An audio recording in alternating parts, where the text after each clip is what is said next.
Hola, buenas tardes. Mi nombre es José Manuel López García. Coronavirus y vida. Voy a realizar algunos comentarios desde mi perspectiva, desde mi enfoque filosófico particular, sobre la cuestión del coronavirus que nos ha afectado indiscutiblemente en nuestra vida actualmente. Primero, en una primera parte de la exposición voy a dar pues una serie de ideas propias y luego comentaré pues el ensayo de Zizek acerca del coronavirus, que lo titula Pandemia, y luego también haré algunas breves reflexiones sobre un artículo que ha salido publicado en el Catoblepas de Joaquín Robles López, en relación también con la cuestión del coronavirus y la globalización. Voy a esperar, pues bueno, ya son menos cuarto, que era cuando tenía programada la intervención, y voy a empezar pues a desgranar pues algunos comentarios, algunas ideas al respecto. No cabe duda de que el coronavirus nos ha cambiado la vida de una forma, yo diría que radical. Lo dicen pues muchos pensadores y es algo pues muy evidente.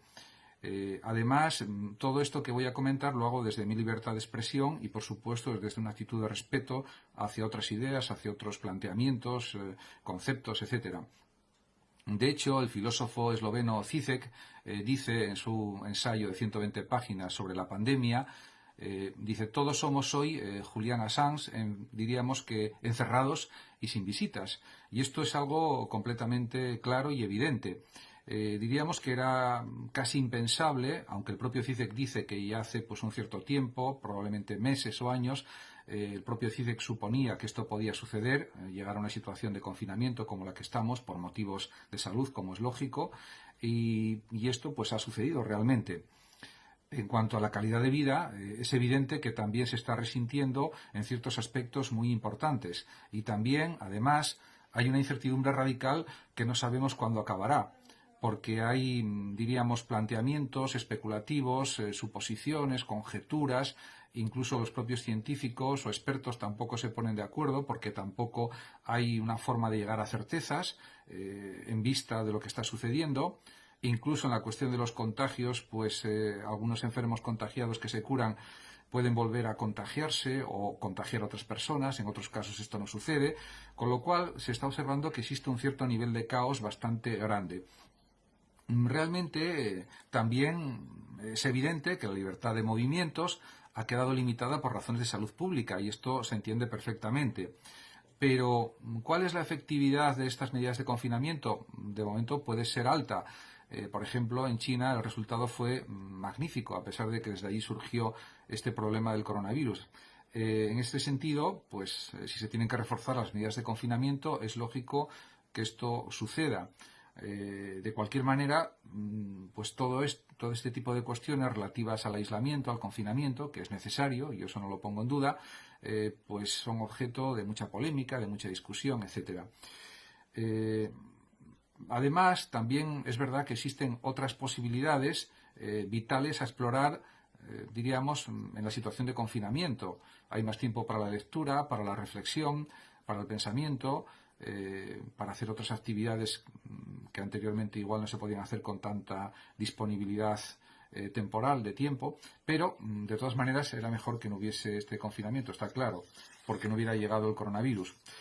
En cuanto a la cuestión ética, no cabe duda de que la situación planteada por esta pandemia del coronavirus pone en valor, diríamos, distintos aspectos morales y éticos, como por ejemplo los mismos valores éticos de la compasión, del respeto, de la solidaridad y de la justicia, que tendrían que verse reforzados en estas situaciones y que de hecho lo son, como se está observando en la actitud de los sanitarios, en los hospitales, etcétera.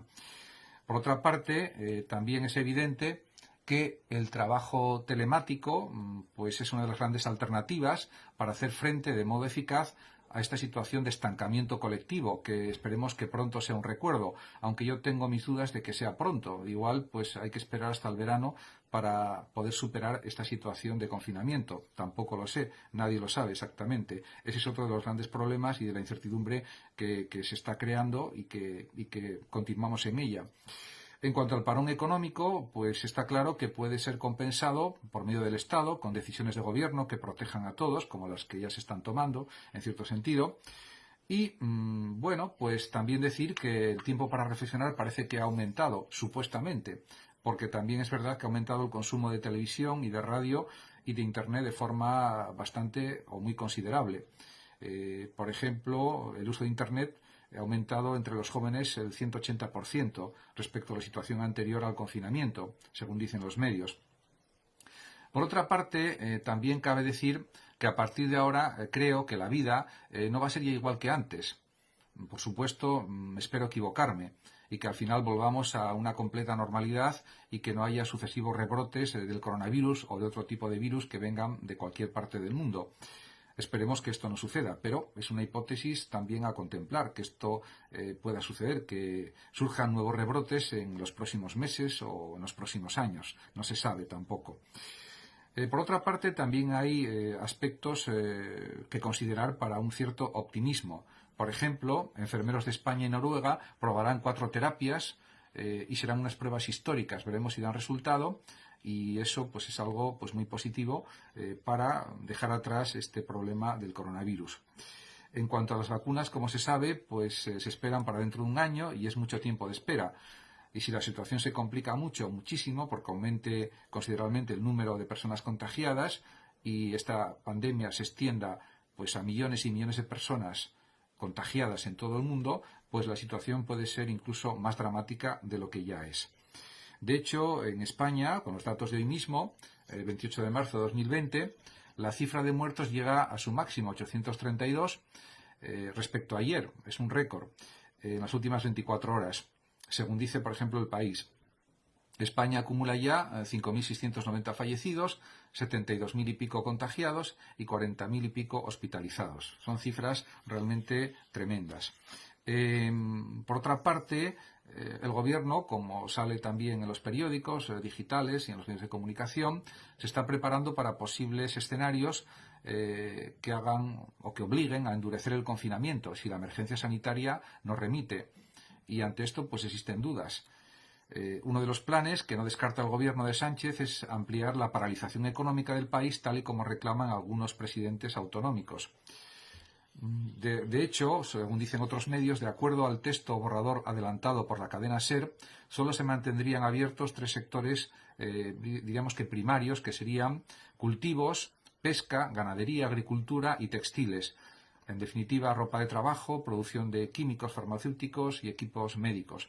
Es algo perfectamente entendible porque diríamos que los servicios esenciales tienen que seguir produciendo bienes materiales básicos para todos. De hecho, también se contempla la posibilidad de cerrar el trabajo en la construcción para evitar desplazamientos y que haya un mayor número de contagios. Aunque, bueno, sobre esto es difícil saber la cifra real de contagiados. Porque una cosa es los que aparecen con las pruebas y en los hospitales y otra cosa diferente, según dicen algunos expertos, es la cifra real de contagiados, que puede ser mucho mayor de la que se dicen las cifras oficiales, simplemente por cuestión de que no se están contabilizando realmente, no por otra cosa. Pero es que además este confinamiento también está pues ofreciendo imágenes de alguna manera positivas. Por ejemplo, los aplausos a las 8 de la tarde a los sanitarios, que me parecen muy merecidos, o también los aplausos solicitados para todos los niños, que tienen que estar confinados y eso es algo realmente pues muy complicado para los niños, como es lógico. Realmente en Suecia ya se están planteando pues una serie de problemas. Por ejemplo, se está diciendo que hay zonas de montaña en Suecia que pueden convertirse en una especie de Lombardía italiana, porque es muy difícil controlar a las personas, sus movimientos, sus desplazamientos, etcétera. A partir de ahora, pues voy simplemente a comentar brevemente pues algunas consideraciones de Zizek, de este filósofo esloveno tan conocido. Por ejemplo, él dice en su libro, en su ensayo sobre la pandemia, lo siguiente, dice Zizek: necesitamos más personas como él, como Julian Assange. Ahora nuestras armas son el teléfono e Internet y el gobierno puede cortarlos cuando considere.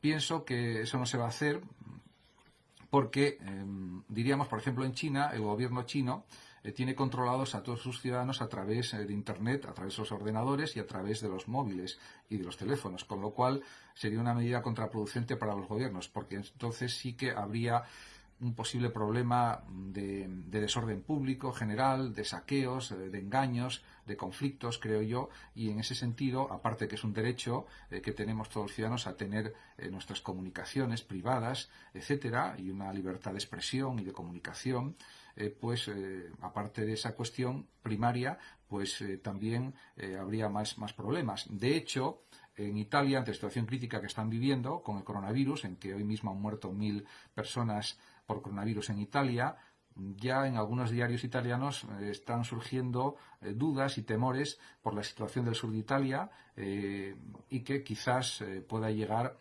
a producirse, por ejemplo, saqueos a supermercados en el sur de Italia, y están reforzando la vigilancia policial en la zona del sur de Italia, especialmente en supermercados y tiendas de alimentación, algo perfectamente entendible. Por lo tanto, CICEC plantea una serie de interrogantes en este sentido que considero que muy apropiados, y además se anticipó a esto incluso varios años. El mismo CICEC reconocía que esto iba a suceder, no se sabía exactamente el momento y así ha sido. El propio CICEC dice o se desprende de lo que escribe que hasta el gobierno más sólido de Occidente puede tambalearse en estos momentos. Ha escrito, por tanto, el primer ensayo sobre esta situación de la pandemia del coronavirus que hoy vive el mundo. Realmente, yo creo que tiene toda la razón. El dilema, según CICEC, es la barbarie o un comunismo reinventado.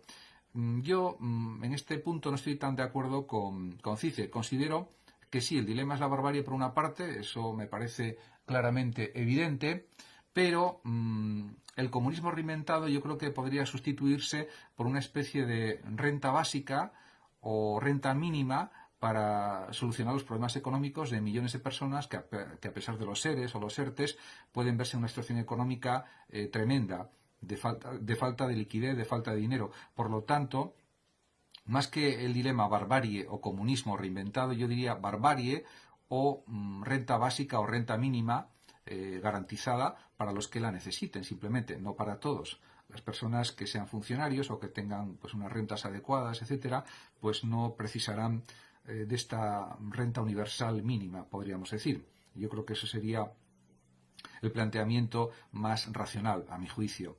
De todas maneras, CICEC, en este ensayo de 120 páginas titulado Pandemia, sostiene que la actual crisis sanitaria desnuda la debilidad del mundo globalizado. Pero esto mismo ya lo había dicho también, con otras palabras, el propio Gustavo Bueno. De hecho, el propio CICEC aunque era comunista, ahora se le cataloga más bien o se le clasifica como socialdemócrata que critica la globalización corporativa o empresarial. Podríamos decir la globalización salvaje o el capitalismo salvaje, es lo que critica desde unos planteamientos más bien socialdemócratas. Y CICEC también desea o anhela, podríamos decir, un modo de vida menos individualista y más comunitario. Y en esto creo que también acierta de pleno, porque estamos asistiendo a un mundo en el que lo fundamental es el consumismo individual y no una relación interindividual, diríamos, satisfactoria, diríamos que sea positiva para todos, y unas formas de vida más solidarias, que sería lo deseable. De todas maneras, sobre estas cuestiones se pueden producir muchas discusiones, surgir muchas polémicas, etcétera.